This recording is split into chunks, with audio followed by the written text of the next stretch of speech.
ವೀಕ್ಷಕರೇ ನಮಸ್ತೆ. ಇಂದು ನಾನು ಹೊಸ ಒಂದು ವಿಚಾರವನ್ನು ಹೇಳಲಿಕ್ಕೆ ಬಂದಿರುವಂಥದ್ದಲ್ಲ. ಯಾವುದೇ ಪ್ರದೇಶದ ವಿಶೇಷ ವಿವರಣೆಯನ್ನೇನು ಕೊಡಲಿಕ್ಕೆ ನಿಮ್ಮ ಮುಂದೆ ನಿಂತಿರುವುದಲ್ಲ. ಇವತ್ತು ನಾನು ನಿಮ್ಮಲ್ಲಿ ಹೇಳುತ್ತಿರೋ ವಿಷಯ ಏನು ಅಂತೇಳಿದರೆ, ಸಮಾಜದಲ್ಲಿ ಅತ್ಯಂತ ದುರ್ಬಲಾವಸ್ಥೆಯಲ್ಲಿ, ಅತ್ಯಂತ ಸಂಕಷ್ಟದ ಸ್ಥಿತಿಯಲ್ಲಿ ಇತರ ಜನರ ಸಹಾಯವನ್ನು ಒಂದು ನಿರೀಕ್ಷಿಸುವಂತಹ ಒಂದು ಕುಟುಂಬದ ಬಗ್ಗೆ ಪರಿಚಯಿಸಲಿಕ್ಕೆ. ಇದು ಚೆಂಗಳ ಗ್ರಾಮ ಪಂಚಾಯತ್ ನೆಲ್ಲಿಕಟ್ಟೆ ಸಮೀಪದ ಚೂರಿಪ್ಪಳ್ಳದ ಒಬ್ಬರು ಅತ್ಯಂತ ಕಷ್ಟದ ಸ್ಥಿತಿಯಲ್ಲಿ ಬದುಕುತ್ತಿರುವಂಥ ಓರ್ವ ಕಾರ್ಮಿಕರ ಸಂಕಷ್ಟದ ಜೀವನ. ಇವರು ಮೂಲತಃ ಕೇರಳದವರು. ಕುಟ್ಟಪ್ಪ ಅಂತೇಳಿ ಇವರ ಹೆಸರು. ಚೂರಿಪ್ಪಳ್ಳದಲ್ಲಿ ತಾನು ದುಡಿದು ಒಂದು ಕಾಲದಲ್ಲಿ ನಿರ್ಮಿಸಿದಂಥ ಅರ್ಧ ರೆಡಿಯಾದಂಥ ಮನೆ, ಪೂರ್ಣವಾಗಿ ರೆಡಿಯಾಗಲಿಲ್ಲ, ಪೂರ್ಣವಾಗಿ ಆ ಮನೆಯ ಕಾಮಗಾರಿ ನಡೆದಿಲ್ಲ, ಅರ್ಧ ಕಾಮಗಾರಿ ನಡೆಯುತ್ತಿರುವಾಗಲೇ ಅವರ ಕನಸು ಭಗ್ನಗೊಂಡಂಥ ಒಂದು ಕಥೆ ಇದು. ಕುಟ್ಟಪ್ಪ ಅವರು ಬಹಳಷ್ಟು ವರ್ಷಗಳ ಹಿಂದೆ ಉದ್ಯೋಗವನ್ನು ಅರಸುತ್ತಾ ಕಾಸರಗೋಡಿಗೆ ಬಂದು ಚೂರಿಪ್ಪಳ್ಳದಲ್ಲಿ ನೆಲೆಸಿದವರು. ಅಲ್ಲಿ ಅನೇಕ ವಿವಿಧ ವಲಯಗಳಲ್ಲಿ ಅವರು ದುಡಿತಾ ಇದ್ದವರು. ಕೂಲಿ ಕೆಲಸ ಇರ್ಬೋದು, ಗಾರೆ ಕೆಲಸ ಇರ್ಬೋದು, ಇನ್ನೊಬ್ಬರ ಮನೆಯ ಏನು ಅಂದಗೊಳಿಸುವಂಥ ಕೆಲಸ, ಹೀಗೆ ವಿವಿಧ ಕೆಲಸದಲ್ಲಿ ಅವರು ನಿರತರಾಗಿದ್ದಾಗ ಸುಮಾರು 8-9 ವರ್ಷಗಳ ಹಿಂದೆ ಅವರು ಒಂದು ಮನೆಯಲ್ಲಿ ಸಿಮೆಂಟ್ ಗೋಣಿಯನ್ನು ಹೊತ್ತೊಯ್ಯುತ್ತಿರುವಾಗ ಆಕಸ್ಮಿಕವಾಗಿ ಬಿದ್ದು ತನ್ನ ಸೊಂಟದಿಂದ ಕೆಳಗೆ ಸಂಪೂರ್ಣವಾದಂಥ ಒಂದು ಸೆನ್ಸೇಷನ್, ಅಲ್ಲಿಯ ಬಲವನ್ನು ಕಳೆದುಕೊಂಡು ಈಗ 9 ವರ್ಷಗಳಿಂದ ಬಹಳಷ್ಟು ಕಷ್ಟದಲ್ಲಿ ನಿತ್ರಾಣವಾದಂಥ ಒಂದು ಕುಟುಂಬ, ಒಂದು ಸಂಕಷ್ಟದ ಕುಟುಂಬ ಅವರು ನಡೆಸ್ತಾ ಇರುವಂಥದ್ದು.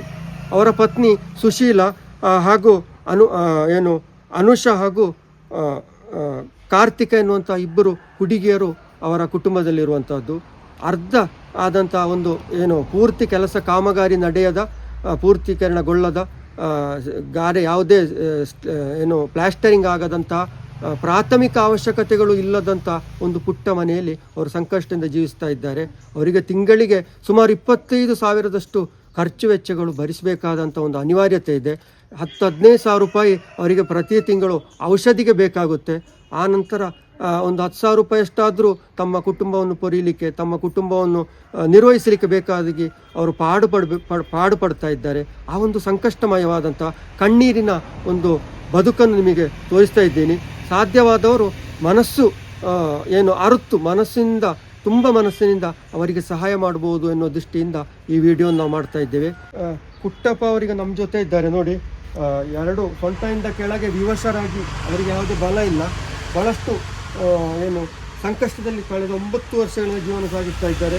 ತನ್ನ ಭವಿಷ್ಯ ತನ್ನ ಪತ್ನಿ ಮತ್ತು 2 ಹುಡುಗಿಯರು, ಮಕ್ಕಳಾದಂಥ 2 ಪುತ್ರಿಯರನ್ನು ಹೇಗೆ ನಿರ್ವಹಿಸುವಂಥದ್ದು, ತನ್ನ ಆರೋಗ್ಯವನ್ನು ಕೂಡ ನಿರ್ವಹಿಸಿಕೊಂಡು ಹೇಗೆ ಹೋಗುವಂಥದ್ದು ಎನ್ನುವಂಥ ಒಂದು ಭಾಳಷ್ಟು ಚಿಂತೆಯಲ್ಲಿ ಅವರಿದ್ದಾರೆ.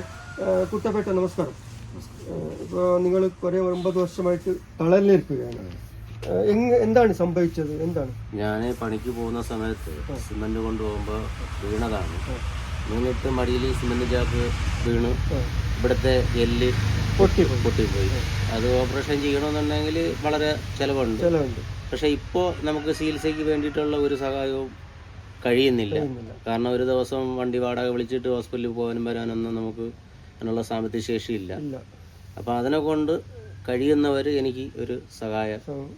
നിങ്ങൾക്ക് ഒരു മാസത്തിൽ എത്ര ചെലവ് വരുന്നുണ്ട്? നമുക്ക് ഒരു മാസത്തിൽ സാധാരണ ഒരു 10,000 രൂപയോളം ചെലവ് വരുന്നു. അത് മെഡിസിന് പിന്നെ മരുന്നിന്. പിന്നെ എന്ന് പറഞ്ഞെങ്കിൽ നമ്മളെ ഈ വീട്ടിൽ ചെലവ് കാര്യങ്ങളെല്ലാം കൂടെ, കുട്ടികളെ പഠിത്തം പറഞ്ഞാൽ മൂത്ത മോള് 8ാം ക്ലാസ്സിൽ പഠിക്കുന്നു, രണ്ടാമത്തെ മോള് 4ാം ക്ലാസ്സിൽ പഠിക്കുന്നു.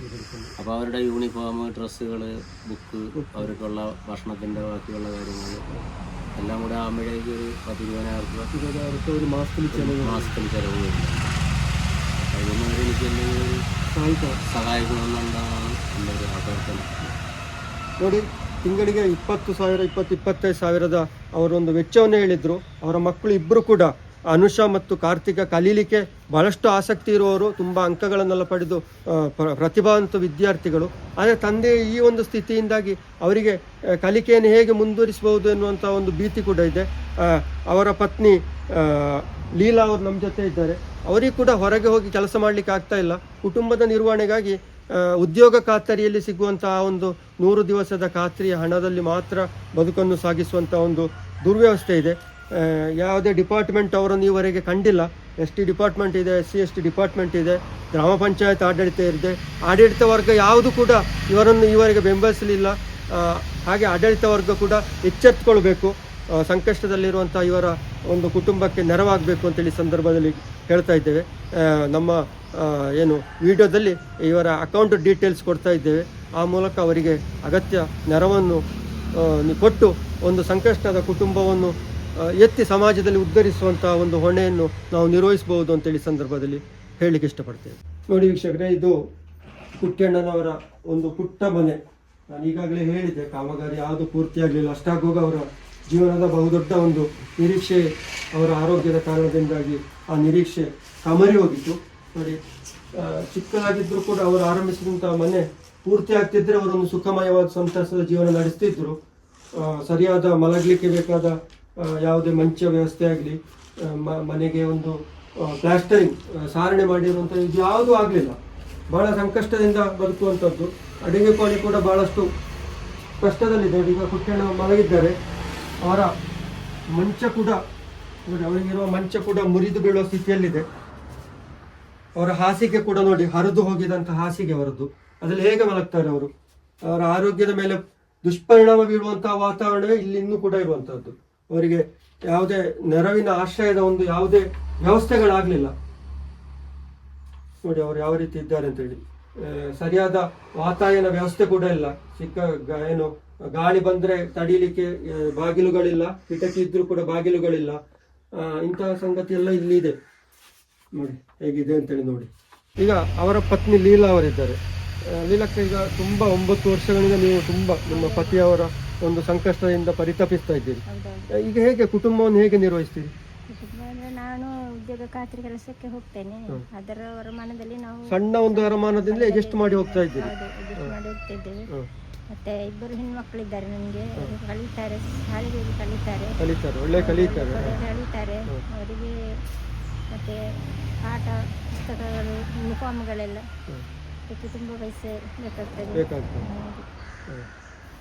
ಮತ್ತೆ ಮನೆ ಖರ್ಚಿಗೆ ಬೇಕಾಗ್ತದೆ. ಅವರಿಗೆ ಹೇಗೆ ನಿಭಾಯಿಸ್ತೀರಿ ಇದನ್ನೆಲ್ಲ? ಈಗ ಇಷ್ಟವರೆಗೆ ತುಂಬಾ ಸಾಲ ಎಲ್ಲ ಇರ್ಬೇಕಲ್ಲ? ಸಾಲ ಇದೆ. ಆದ ಕಾರಣ ನೋಡಿ, ಲೀಲಕ್ಕ ಅವರು ಹೇಳಲಿಕ್ಕೆ ಅವರಿಗೆ ಬರ್ತಾ ಇಲ್ಲ. ಪತಿಯ ಒಂದು ದೈನ್ಯಾವಸ್ಥೆಯಿಂದ ಅವರು ತುಂಬ ಸಂಕಷ್ಟಕ್ಕೀಡಾಗಿದ್ದಾರೆ. ಹೊರಗೆ ಹೋಗಿ ದುಡಿಬೇಕು ಅಂತಿದ್ರು ಕೂಡ ಹಗಲು ಹೊತ್ತು ಅಥವಾ ಅವರ ಇಡೀ ದಿವಸದಲ್ಲಿ ಅವರ ಜೊತೆಗೆ ಇರಬೇಕಾದಂಥ, ಪತಿಯ ಜೊತೆಗೆ ಇರಬೇಕಾದಂಥ ಅನಿವಾರ್ಯತೆ ಇದೆ. ನಾವು ದಿವಸದಲ್ಲಿ ಏನೆಲ್ಲ ಖರ್ಚು ಮಾಡ್ತೇವೆ, ನಾವು ಮಾಡುವ ಖರ್ಚಲ್ಲಿ ಒಂದು ಅಂಶವನ್ನು ಇಂಥ ಪುಟ್ಟಣ್ಣನಾಗಿರುವಂಥ ಓರ್ವ ಸಂಕಷ್ಟದಲ್ಲಿರುವಂಥ, ಪರಿತಪಿಸ್ತಾ ಇರುವಂಥ ಓರ್ವ ಏನು ಪ್ರತಿಭಾನ್ವಿತ ಮಕ್ಕಳ ಆ ಒಂದು ಭವಿಷ್ಯದ ದೃಷ್ಟಿಯಿಂದಲಾದರೂ ಕೂಡ ನಾವು ಒಂದಷ್ಟು ನೆರವನ್ನು ನೀಡೋಣ. ಆ ಕುಟುಂಬಕ್ಕೆ ಬೆಂಬಲವಾಗಿ ನಿಲ್ಲುವಂಥ ಒಂದು ಅನಿವಾರ್ಯತೆಯನ್ನು, ಒಂದು ವಿಶಾಲ ಹೃದಯವನ್ನು ನಾವು ಬೆಳೆಸಿಕೊಳ್ಳೋಣ ಅಂತ ಈ ಸಂದರ್ಭದಲ್ಲಿ ನಿಮ್ಮಲ್ಲಿ ಬೇಡ್ತಾ ಇದ್ದೇವೆ ವೀಕ್ಷಕರೇ. ಕಷ್ಟದಲ್ಲಿರುವಂಥ ಪುಟ್ಟಣ್ಣನ ಒಂದು ಕುಟುಂಬದ ನೋವಿನ ರೋಧನದ ಒಂದು ಬದುಕನ್ನು ನಿಮ್ಮ ಮುಂದೆ ತೆರೆದಿಟ್ಟಿದ್ದೇವೆ ವೀಕ್ಷಕರೇ. ಇನ್ನು ವಿಷಯಗಳು ನಿಮ್ಮ ಕೈಯಲ್ಲಿರುವಂಥದ್ದು.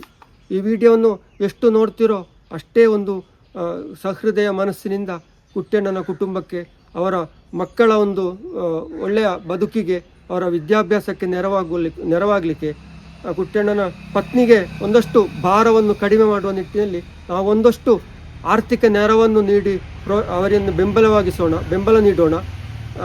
ನಿಮ್ಮ ಈ ಸ್ಕ್ರೀನಲ್ಲಿ ಈಗ ಅವರ ಅಕೌಂಟ್ ಡೀಟೇಲ್, ಏನು ಹಣ ಸಂದಾಯ ಮಾಡಬೇಕಾದಂಥ ಬ್ಯಾಂಕಿನ ವಿಚಾರಗಳನ್ನು ಹಾಕ್ತಾ ಇದ್ದೇವೆ. ದಯಮಾಡಿ ಎಲ್ಲರೂ ಕೂಡ ಅವರಿಗೆ ಬೆಂಬಲ ನೀಡಿ ಅಂತೇಳಿ ಈ ಸಂದರ್ಭದಲ್ಲಿ ವಿನಮ್ರವಾಗಿ ವಿನಂತಿಸಿಕೊಳ್ತಾ ಇದ್ದೇನೆ.